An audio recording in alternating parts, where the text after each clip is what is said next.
नमस्कार मित्रों, आप सभी लोगों का संसार मानस पर बहुत बहुत स्वागत है।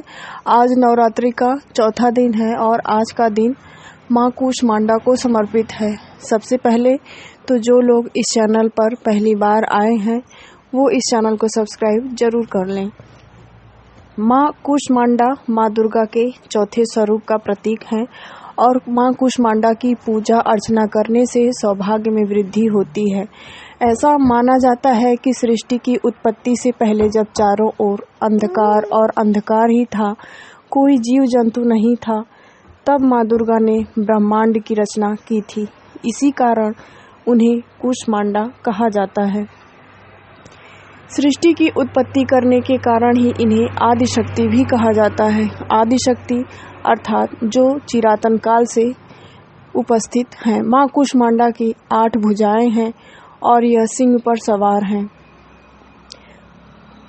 माँ कूष्मांडा के 7 हाथों में चक्र, गदा, धनुष, कमंडल, अमृत से भरा हुआ कलश, बाण इत्यादि हैं। इनकी पूजा करने के दौरान मंत्रों का उच्चारण अवश्य करना चाहिए। माँ कूष्मांडा का बीज मंत्र है वंदे वांछित कामार्थे चंद्रार्घकृत शेखराम सिंहरूणा अष्टभुजा कूष्मांडा यशस्विनाम भास्वर भानु निभाम अनाहत स्थिताम चतुर्थ दुर्गा त्रिनेत्राम कमंडलु चाप बाण पदम सुधा कलश चक्र गदा जपवटी धराम। ओम देवी कूष्मांडाय नमः। इनका बीज मंत्र है ऐं ह्रीं देव्यै नमः। माँ कूष्मांडा को हम अपने संपूर्ण ब्रह्मांड चराचर जगत की अधिष्ठात्री देवी के रूप में जानते हैं। माँ कूष्मांडा को कुम्हड़ी की बलि अत्यधिक प्रिय है। कुम्हड़े को संस्कृत में कूष्मांडा कहा जाता है, इसीलिए इनका नाम माँ कूष्मांडा है।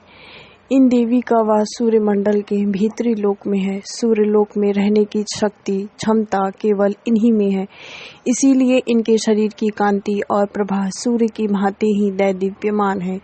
इनके ही तेज से 10 दिशाएं आलोकित हैं। ब्रह्मांड की सभी वस्तुओं और प्राणियों में इन्हीं माँ का तेज व्याप्त है। अचंचल और पवित्र मन से नवरात्रि के चौथे दिन इन देवी की पूजा अर्चना आराधना अवश्य करनी चाहिए। इससे भक्तों के रोगों और शोकों का नाश होता है तथा उसे आयु, यश, बल और आरोग्य प्राप्त होता है। ये देवी अत्यल्प सेवा और भक्ति से ही प्रसन्न होकर आशीर्वाद देती हैं। सच्चे मन से पूजा करने वाले को सुगमता से परम पद प्राप्त होता है। विधि विधान से पूजा करने पर भक्त को कम समय में ही कृपा का सूक्ष्म भाव अनुभव होने लगता है। ये देवी आदियों व्याधियों से मुक्त करती हैं और उसे सुख समृद्धि और उन्नति प्रदान करती हैं। अंततः इस देवी की उपासना में भक्तों को सदैव तत्पर रहना चाहिए। आप में, मुझ में और इस संपूर्ण चराचर जगत में सिर्फ और सिर्फ माँ ही विराजमान है और कण कण में माँ की शक्ति अनुभव की जा सकती है। इस चराचर जगत की हर प्रत्यक्ष और अप्रत्यक्ष वस्तु में सिर्फ और सिर्फ माँ का ही अस्तित्व है। वायु में, धरती में, कण में, क्षण में, हर तरफ सिर्फ माँ ही माँ व्याप्त हैं। सच्चे दरबार की जय। हे माता रानी, आप मेरे साथ सुनने वालों पर भी अपनी असीम कृपा जरूर बनाए रखें। तो माँ कूष्मांडा का ये वीडियो आप लोगों को पसंद आया होगा। बने रहें इस चैनल पर। मिलते हैं अगले वीडियो